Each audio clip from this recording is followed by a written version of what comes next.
Hello horror lovers, আজ আমি চলে এসেছি আরো একটি ইন্দোনেশিয়ান হরর মুভি নিয়ে, যার নাম আরমি। এই মুভিতে অনেক রহস্য আছে বন্ধুরা। এই মুভির গল্পে আমরা একটি বাচ্চা মেয়েকে দেখতে পাই, যেই মেয়েটি অনেক আত্মাদের সাথে বসবাস করত। কিন্তু কেন? সেই আত্মাগুলো আসলে কে? তাদের সাথেই বা কেন সেই বাচ্চা মেয়েটি থাকে?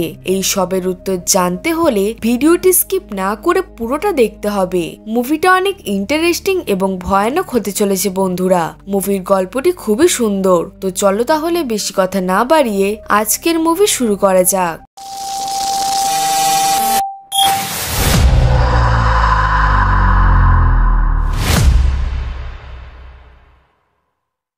মুভির শুরুতেই দেখা যায় একটি বাচ্চা মেয়েকে কয়েকটি লোক কিছু অস্ত্র নিয়ে মেয়েটিকে মারার জন্য মেয়েটির পিছু করছে। কিন্তু সেই মেয়েটি নিজেকে বাঁচানোর জন্য একটি বড় বটগাছের নিচে লুকিয়ে পড়ে।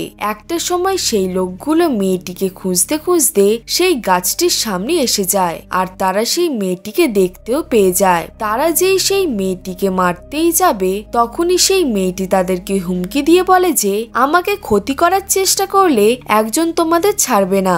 সেই লোকগুলো মেয়েটির কথা পাত্তা না দিয়ে মেয়েটিকে অ্যাটাক করতেই যাবে, তখনই একটি ইনভিজিবল ফোর্স তাদের অ্যাটাক করে মেয়েটিকে বাঁচিয়ে ফেলে। এর পরের সিনে আমাদের রাষ্ট্রী নামের একটি মেয়েকে দেখানো হয়, যে নিজের বন্ধুদের সাথে পিকনিকে যাওয়ার প্রস্তুতি নিচ্ছিল।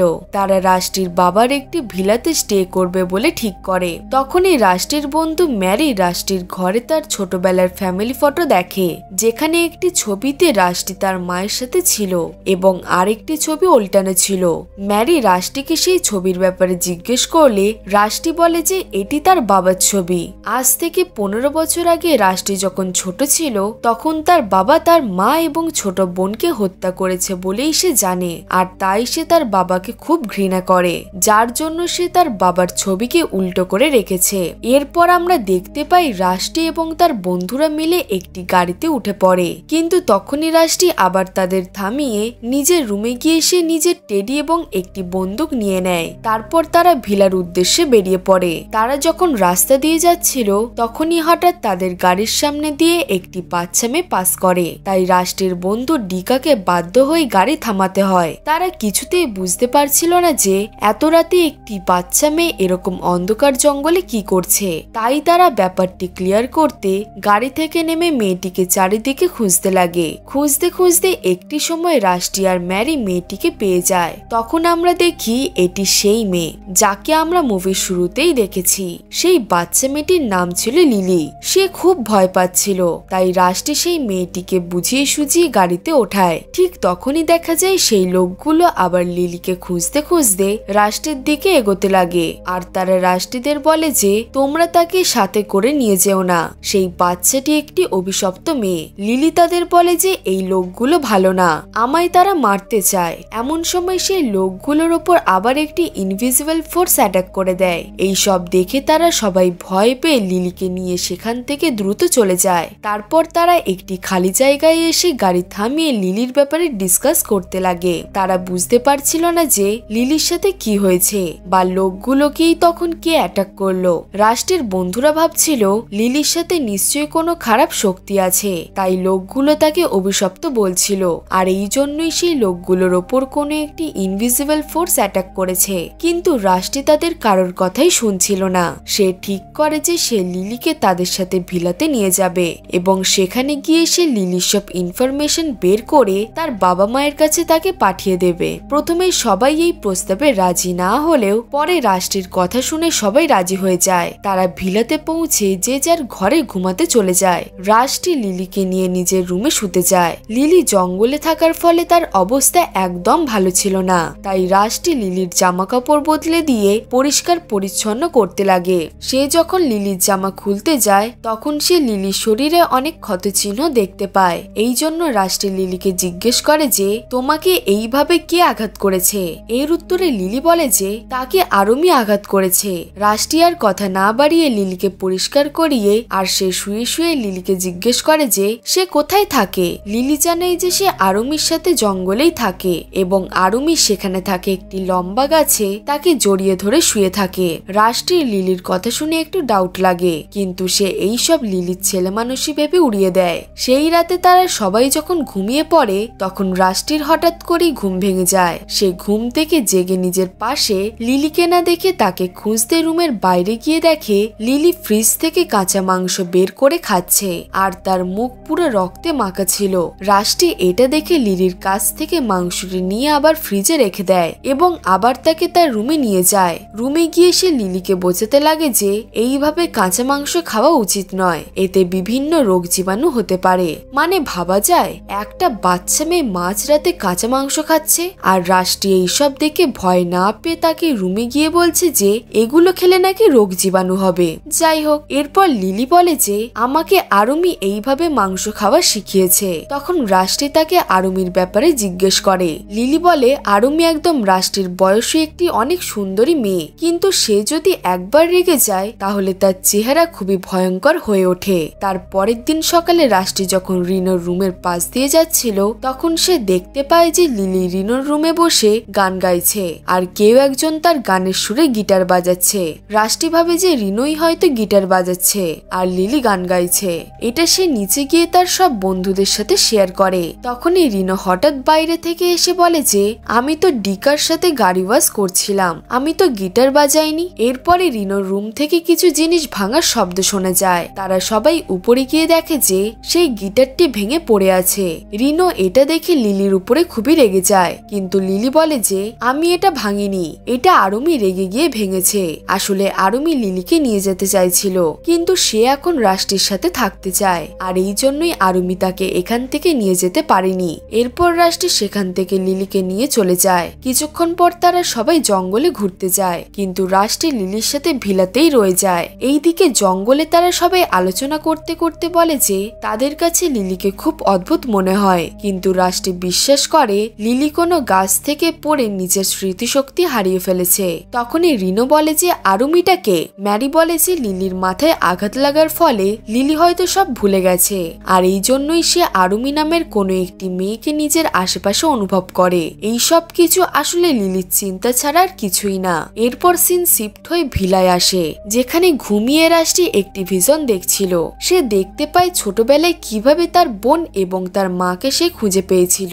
এরপরই সে সেখানকারই একটি দেওয়ালে কোনো একজনের ভয়ঙ্কর প্রতিবিম্ব দেখে চমকে যায়। সে ঘুম থেকে উঠে কারো দৌড়ানোর শব্দ শুনতে পায়। সে ভাবে লিলি হয়তো সিঁড়িতে খেলা করছে, তাই সে লিলিকে এমন করতে বারণ করে, কিন্তু লিলি এসে বলে আরুমি তার সাথে লুকোচুরি খেলছে, তাই এরকম আওয়াজ হচ্ছে।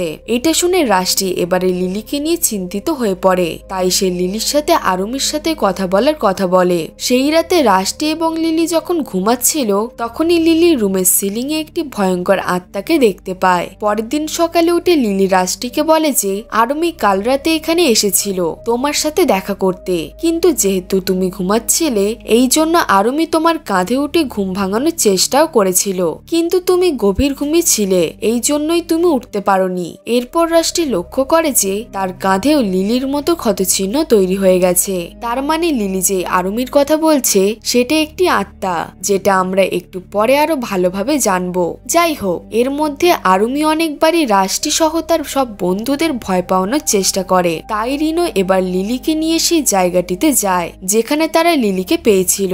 সেখানে গিয়ে সে লিলিকে বলে যে তুমি আরুমির ব্যাপারে সব বলো। রিনো লিলিকে অনেক ধমক দেওয়ার পরও লিলি কিছুই বলে না, কিন্তু তখনই রিনো লিলির মধ্যে আরুমিকে কিছুক্ষণের জন্য দেখতে পায় আর সে খুবই ভয় পেয়ে যায়। তাই সে লিলিকে সেখানে রেখেই গাড়ি করে ভিলাতে ফিরে আসে। রিনো ভিলাতে ফিরে এসে দেখে লিলি ভিলাতেই রয়েছে। এটা দেখে রিনো খুবই ভয় পেয়ে যায়। তারপর সেই রাতেই রাষ্ট্রী নোটিস করে যে ম্যারির রুমে কেউ তার ক্যামেরা দিয়ে ছবি তুলছে, কিন্তু তারা তো সবাই নিচে ছিল। তখনই হঠাৎ করে একটি শব্দ হয়। তারা সবাই দৌড়ে ম্যারির রুমে গিয়ে দেখে ক্যামেরাটি নিচে পড়ে আছে, আর সেই রুমটিতে লিলি ছাড়া আর কেউই ছিল না। এইবার আর কেউ নয়, রাষ্ট্রীর নিজেরই লিলির উপরে অনেক বিরক্তি ফিল হয়। সে লিলিকে বলে এইভাবে কাউকে না বলে কারোর জিনিসে হাত দেওয়া ঠিক না। লিলি বলে যে আমি এইসব কিছুই করিনি, যা কিছু করেছে সব আরুমির কাজ। রাষ্ট্রী জিজ্ঞেস করে আরুমি এইসব ধরে নষ্ট করে ফেলে কেন? লিলি বলে আরুমি নতুন কোনো জিনিস জিনিস দেখলেই সেটা টাচ করতে চায়, কিন্তু সে খুবই দ্রুত সেই জিনিসটির উপর বিরক্ত হয়ে যায় আর তাই সে সেটি ভেঙে ফেলে। তারপর সিন শিফট হয়ে ম্যারিকে দেখানো হয়। সে এবং উইডি তার নিজের রুমে বসে ম্যারির ক্যামেরাটি দেখছিল। তখন তারা ক্যামেরাটিতে লিলির কিছু ছবি দেখতে পায়। ছবিগুলো দেখে মনে হচ্ছে যেন লিলিকে কেউ এই ছবিগুলো তুলে দিয়েছে, কিন্তু তারা কিছুতেই বুঝতে পারছিল না যে তারা সবাই রুমের বাইরে থাকা সত্ত্বেও লিলিকে কে এই ছবিগুলো তুলে দিয়েছে। তখনই তারা তাদের আশেপাশে অদ্ভুত কিছু একটা ফিল করে, এই জন্য তারা অনেক ভয় পেয়ে যায়। তাই তারা ঠিক করে তারা এখান থেকে যত তাড়াতাড়ি সম্ভব চলে যাবে। পরের দিন সকালে তারা দুজন সবকিছু তাদের বাকি বন্ধুদেরকে বলে। রাষ্ট্রী এইসব শুনে বলে যে লিলির জন্য আমাদের যা ক্ষতি হয়েছে তার ক্ষতিপূরণ আমি দিয়ে দেব। তখনই হঠাৎ সেখানে লিলি চলে আসে। তারা সবাই দেখতে পায় লিলির পুরো মুখে মেকআপ লাগানো ছিল।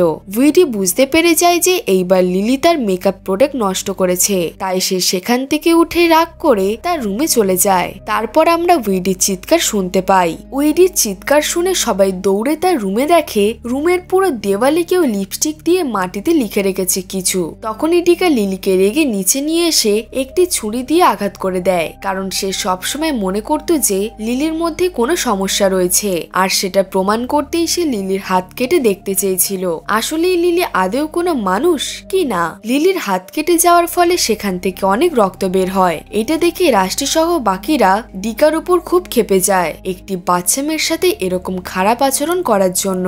এরপর তারা ঠিক করে যে এখানে আর তারা কেউই থাকবে না, তারা তাদের শহরে ফিরে যাবে। কিন্তু তারা গাড়িতে উঠে দেখে কেউ গাড়ির ইঞ্জিনের সব কটা তার কেটে ফেলেছে।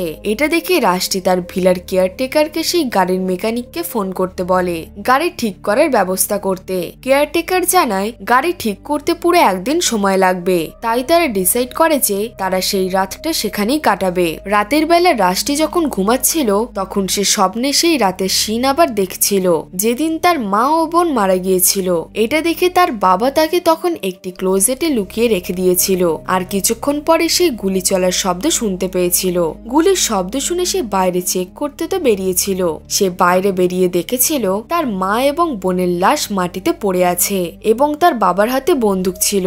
সে যখন তার মায়ের লাশের দিকে এগিয়ে যায় সে আবার সেই ভয়ঙ্কর চেহারার প্রতিবিম্ব দেখতে পায়, যেটা দেখে সে খুব ভয় পেয়ে যায় আর সে ঘুম থেকে লাফিয়ে উঠে পড়ে। এরপর সে ঘুম থেকে উঠে দেখে তার আশেপাশে কেউই নেই। রাষ্ট্রের মনে হচ্ছিল নিশ্চয়ই এখানে খারাপ কিছু ঘটে গেছে, তাই সে তার বন্দুক হাতে নিয়ে পুরো বাড়িতে সবাইকে খুঁজতে শুরু করে। কিন্তু সে নিচে নেমে দেখে সেখানে একের পর এক অনেকগুলো খারাপ আত্মা তার সামনে আসছে। আত্মাগুলো তার দিকে এগিয়ে আসার আগেই সে তাদেরকে গুলি করে মেরে ফেলে।